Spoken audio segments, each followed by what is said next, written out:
All right, everyone. Thank you so much for joining us here on another edition of the Franchise Your Business webinar and podcast series. My name is Tom DuFore. I am the founder and CEO of Big Sky Franchise Team.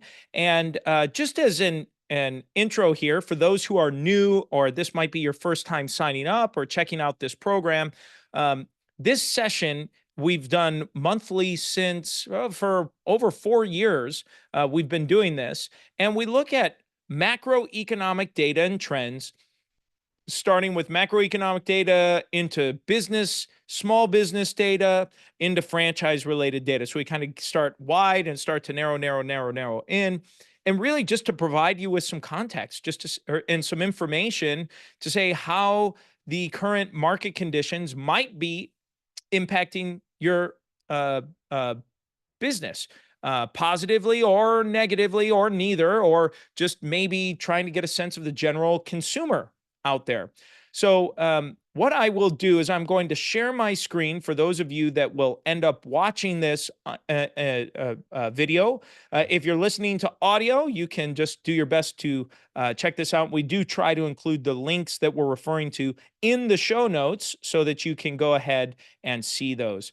So with that, I'm going to share my screen and get this show started here. Okay, so the first report we take a look at is from the Institute for Supply Management. They do a report on business called the Manufacturing PMI, or the Manufacturing Purchasing Managers Index, and it's at 47.2%. For the month of September. And it reads in this paragraph, the U.S. manufacturing sector contracted for the sixth consecutive month in September as the manufacturing PMI registered 47.2%, the same reading as in August, after breaking a 16-month streak of contraction by expanding in March. The manufacturing sector has contracted the last 6 months. Of the 5 sub-indexes that directly factor into the manufacturing PMI, only one, supplier deliveries, was in expansion territory, and the same in August. So what it's saying is basically it's unchanged month over month from uh, August and September, or the same number, the same reading. And what does that mean? Well, maybe it just is kind of flatlining where it's at. On this report, anything under 50% shows that the manufacturing economy is generally contracting below 50%. And then the general economic or general broad economy break even line is 42.5%. So it's your business. If you're feeling or noticing that things might feel a little tight in the business, or tighter than normal, or it has been, there's probably good reason. And we're seeing this occur in the manufacturing. Purchasing is slowing down by the manufacturing purchasers, which, by the way, these manufacturing purchasers, these are folks that are thinking about, they're anticipating demand. So they're doing their best estimate to anticipate demand. Good sense. So the second report we take a look at is the Institute for Supply Management report on business. They do a report, services PMI, and it shows it's at 54.9%. And so the paragraph reads, in September, the services PMI registered 54.9%, a 3.4 percentage point increase compared to the August reading of 51.5%. This is the index's highest level since a figure of 55% in February of 2023. A reading above 50% indicates the services sector economy is generally expanding, and below 50% indicates it is generally contracting. Okay. So as we take a look at this, and it says one other thing at the last, second to last sentence. It says a services PMI above 49% over time generally indicates an expansion of the overall economy.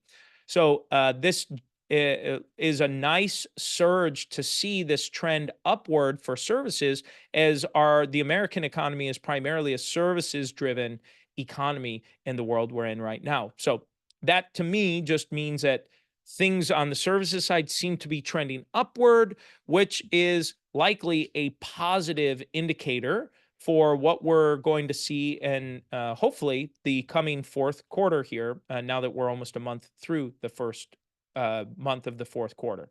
Okay, the next chart we look at is the Institute for supply management report on business. This analysis is by Nancy Lemaster.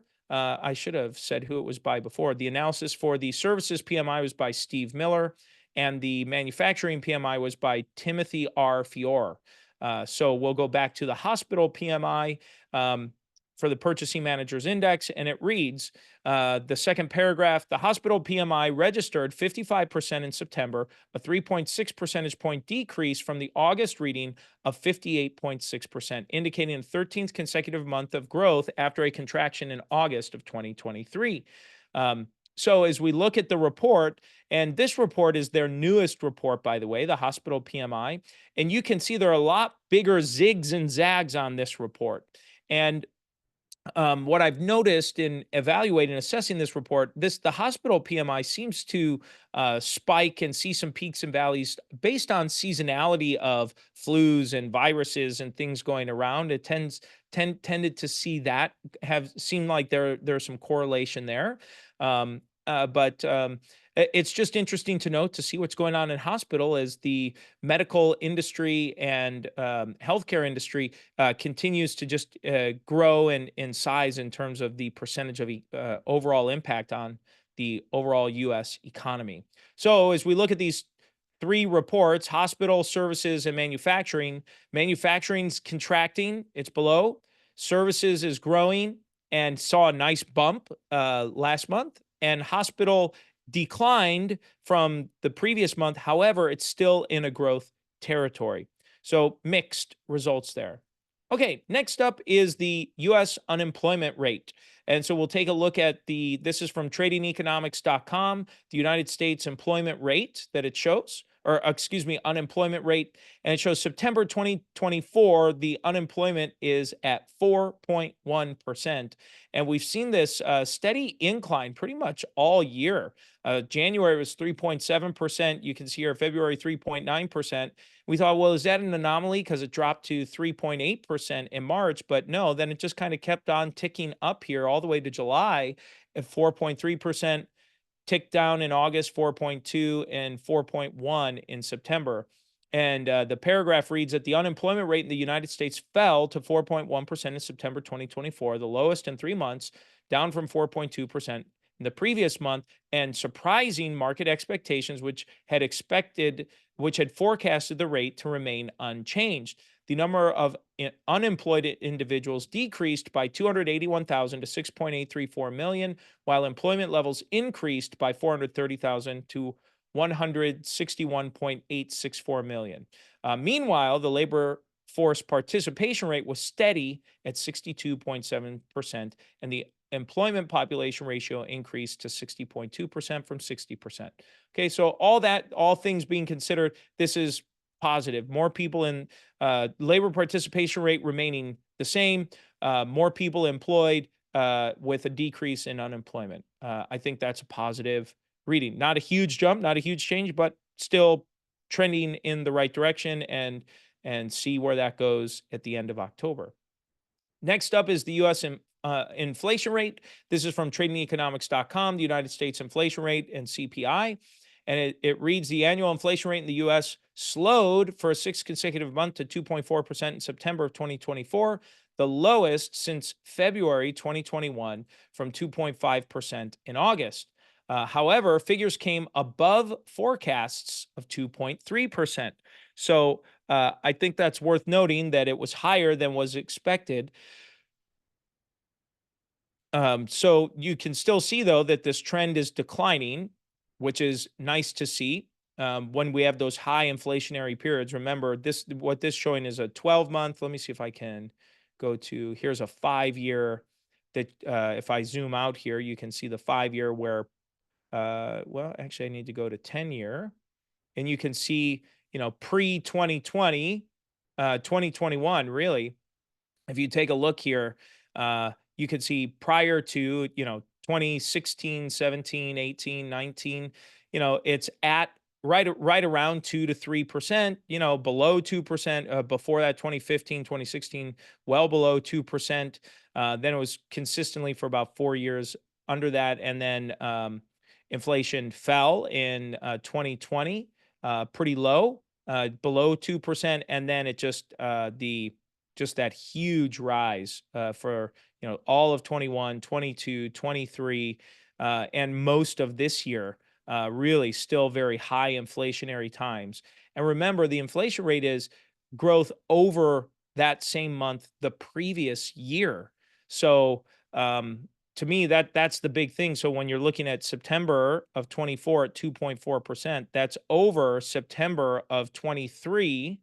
Let me show that, which was 3.7%, over the September before, which was 8.2% growth. So remember, this is compounding, right? So this is what consumers, this literally explains and showcases when you think of this as compounding the prices, this is what consumers are feeling. So this is what most households are feeling across the country, from what I've gathered and heard, and even in our own home, seeing that it just everything costs more. It from groceries and on, and the cost, the inputs went up, and businesses pass that on to the consumer. So ultimately, the consumer generally ends up feeling the pinch the most, which is all of us. All of us are the general consumer. Okay. So by the way, and if you're feeling that in your own business where maybe profit margin isn't quite where it used to be, you might need to look at raising your prices. Or if you've bumped your prices, you still might be feeling the pinch a little bit, just because maybe revenue might be down a little bit. Maybe customers are not, maybe the frequency at your business might not be as frequent, or maybe a canceled subscription rate went up a little bit higher. So these are things, by the way, that your franchisees are going to be feeling as well, or maybe even concerned about in terms of buying a franchise. So when you're thinking about it, be thinking about how you would answer this or explain this to a prospective franchise buyer, or maybe even helping your current franchisees in your network. Okay. It's hard not to talk about inflation because even if you don't understand it, even if you're not sure what it is, most people who just buy anything can feel it and can see that. Um, okay, next up is the surveys of consumers from the University of Michigan. I really like this report. It shows the index of consumer sentiment. So I'm going to pull up the last 50 years. I like the bigger, broader chart. I'll zoom in on this. Okay, and so it shows here that if we arrow over, you can see starting back around 2022, 23, you can see it bottomed out, and it's just kind of been this steady rise. You can kind of see these big zigs up, and then a little zig down, and then a zig up, and then a zig down, but it's not zigging down or zagging down as much as it previously was. And so we saw a big spike earlier this year, and it's zigged down, but still kind of in line with where it was back in um, 2023. So you can see here in 2024, it's looking like it's around 70. Let me pull up the 10-year to see if I can get a better read on that. Oh yeah, this is going to be a little bit easier to see, get an assessment on what the actual number is. The blue line is the 3-month moving average, which I like, kind of makes some of the jumps a little smoother. So you can see this around 70 index value here. But you look at bottoming out in 22, a big spike at the beginning of 23, or excuse me, 24. It fell down middle of the year, and now it's kind of coming back up here as we're coming out of the third quarter and into the fourth quarter. Okay, next up is one of my favorite statistics to look at, which is the business formation statistics. So I will zoom in, see if I can, there we go. So this report shows the total number of new business startups across the country. It aggregates data from all of the various states to show how many new businesses started in the previous month. So it shows in September of 2024, there were 426,170 new business applications filed across the country. And it was down 1.3% from August of 2024. But this number still remains consistent, which is that it has been over 400,000 new business startups for over 3 years. coming up, maybe actually 4 years, roughly, that it's been over that. Um, and to me, that's significant because you can see, if you're not looking at this on the screen, uh, prior to 2020, it was hovering right around or just below 300,000 new business startups across the country from the start of about 2018, all of 2018 and all of 2019, right around, bouncing right around just under or over 300,000 new business startups. COVID hits, and then by mid 2020, we see these big spikes, and it's been at or right around or over 400,000 new startups. I mean, that's a significant jump. And what does that mean? Well, to me, it says people have startup business or business startup on their mind. They have entrepreneurial thoughts going on. So if you're thinking, if you're franchising your business, you have prospective buyers, you need to assume they're going to start a business. So if you need to create value to show why this prospective buyer needs to start your franchise is the business they're going to start, and not some other business, which they might just start on their own or buy another franchise, whatever that reasoning might be. So just keep that perspective in mind as you're going through that. Okay, next up is the Small Business Index. This is the Q3, the 2024 Q3 report. This is presented by the U.S. Chamber of Commerce and MetLife. And they do an annual, where's the report? Oh, it looks like here we go. Okay, we're back. So this quarter, it says, it reads on the uschamber.com website for the SBI index summary. It's the Q3 2024 SBI at 70.2%. This quarter, the MetLife and U.S. Chamber of Commerce Small Business Index is 71.2, similar to last quarter's score of 69.5, and with sentiments from this time last year at 69.2. It says 84% of small business owners feel that partisan gridlock is a serious problem in the federal government. That's interesting. Part of the survey. Wonder if that's impacted at all from the federal election that's going just about to happen. So we look here at this survey report. It goes back to Q4 of 2020. This report was down to 52.9. You can see this trend, just kind of this slow, steady rise over the last almost 4 years, 3 years coming up, or 4 years, and it's at 71.2. And in Q4 of last year was 61.3, and it's 71.2. So it's up 10 points from there on this index score.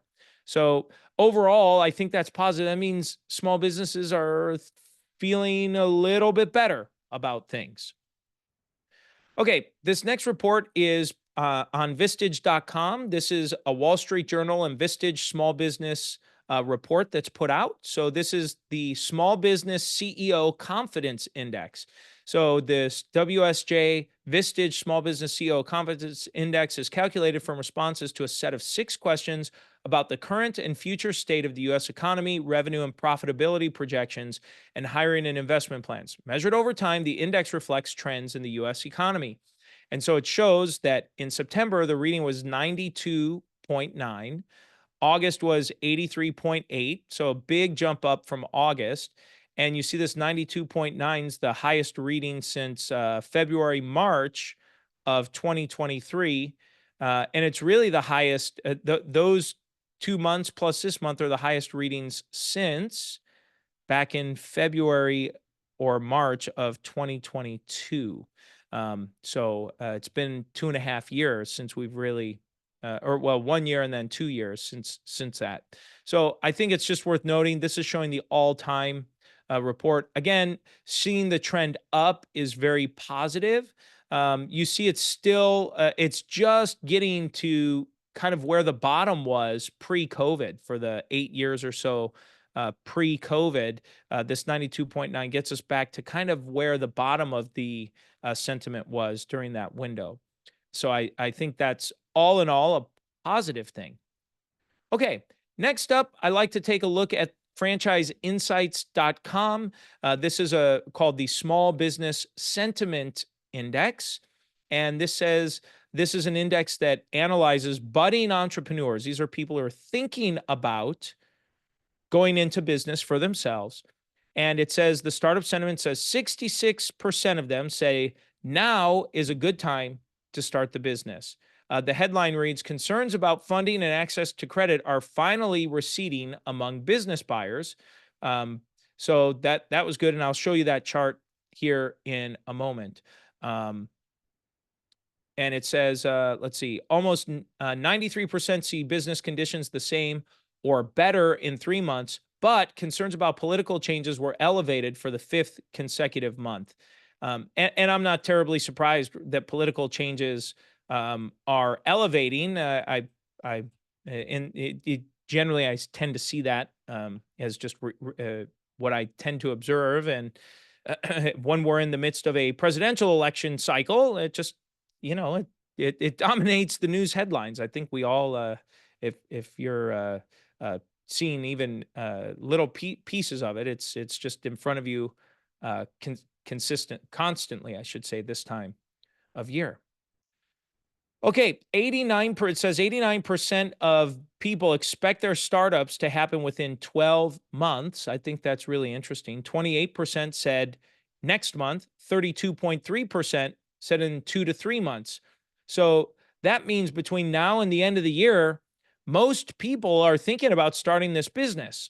So if you are in franchise sales or franchise marketing, you need to assume that these prospective franchisees want to get this started by the end of the year. So I would go into that assumption and maybe even building that conversation into discussions to say, well, when would you like to have this business up and operating? And they might say next, in the first quarter, second quarter next year. Say, okay, well, if we do that, then we're going to need to get all the documents signed. If you're going to end up franchising with us, you're going to need to get these documents signed and franchise fees paid and your business set up and new business company formed. All of these things that need to happen in order so that the franchisee can be up and running by their desired window. So just know that they're more likely to want to get started over the next 3 months than not, based on this survey. Okay, this is one of my favorite questions. It asks, which of these factors will have the biggest impact in the next 6 months on your decision to start a business? Number one, and it has been for many years now, is the funding or access to credit. It's at 53.1%. And that number has been coming down. So it's still more than half of the buyers or potential startup folks need access to credit. Almost 44% are saying economic climate just in general. So they're concerned about the economic climate, which is what we're talking about on this report. So a couple things to think about. One is, as a franchisor, it's important to have some kind of a solution, even if it's a third-party referral or recommendation for a prospective franchise buyer in order to get maybe a loan or some form of capital that you can refer them to, or a series of potential franchise lenders. There are some great franchise broker lenders, third-party lenders out there that broker through various banks that do great work, that specialize in this, that you can reach out to, that have been doing this through franchising for a long time. Then you have the economic climate at 43.8% is their second big concern. So I think it's important that you continue to listen to and attend sessions like this so that you understand what some of these broad economic conditions are and what they look like, so that you can have that conversation with your franchisee. I think that's really, really, really, really important, or prospective franchisee. And they might not even state it to you, but I think addressing it as a solution to a problem they may not have said to you yet, but addressing it sooner rather than later will help give them reassurance that you are able to help them as the franchisor. Political changes is number 3 at 26%. So almost a quarter with political changes. And obviously, the presidential election is what, less than 2 weeks out now. Um, and I think as we get closer to the excitement around it continues to grow. But after the election, most of the time things chill out, and it's not as drastic of a change as anyone thinks. No matter which uh, person ends up winning the election, and things tend to chill out on that political change concern there. Okay. Full-time workers and Gen Xers are the largest cohorts of people that are thinking about starting a business. So it shows that, let's see, where is the age group and demographics? Okay, Gen X is at 45.6%, um, baby boomers at 23.3%, millennials at 24.4%. And then you have a very small percentage here with Gen Z starting to increase their interest and share of starting a business. Looks like they're at 7%. Um, but you can see the big ones, Gen X, and then boomers and millennials are pretty similar. Okay. Next up is just some reports from franchiseinsights.com. And this one is by Michael Alston with for Franchise Insights. And it says, deliver a consistent flow of referrals for your franchise development website. It says 66% of portal leads visit your franchise website afterwards. So I think that's interesting. So portals sometimes get a bad rap in franchising, but this data is interesting that they can show that 2 out of every 3 leads that come from a franchise portal site will end up back at your website to check it out. And 19% that come to your website will submit a second request for information. So I think that's pretty interesting and worth noting. So, and by the way, I have no stake or vested interest in any of these franchise portals like a Franchise Insights or but I do think it's worth noting. I've worked in received leads from these for many years and had clients receive leads and seen how that works. And a lot of times there are complaints about these groups. And just think it's important finding the right mix for your brand to consider. Okay, next up are the top 10 categories. So I think this is interesting. Now, this shows business opportunity categories, but I'm pretty sure that about a year or so ago that business opportunities and the franchise data opportunities got switched because home services has been the number one category in franchising since after the COVID, since mid 2020 or so. And these categories are all consistent with franchising versus when I look at the business, the franchising, travel and lodging, it seems unlikely to me. And it seems strange that business opportunities in general would be listed here. Um, I don't know. There are just some things on this from the franchise one that stick out to me that I don't think it's correct. I think that this one actually is the business opportunity one is what the franchise actually should be, which home services is number one at 23.1%, business services at 14.5%, food is moved to number three on the list at 12.4%, senior and healthcare at 11.2%, cleaning and maintenance 10.7%, pet services at 7.5%, child related franchises 3.4%, retail 3.4%, education 2.2%, and vending at 2%. Okay. All right. So that is a wrap for what I have on our session today. I don't see any questions in the comment box. If you have any questions, please feel free to type those in or unmute yourself. I'd be happy to answer those. But with that, I'd love to close this out for everyone and hope that you have a wonderful weekend. Thanks for being here with me today. Have a great rest of the day, everybody. Take care.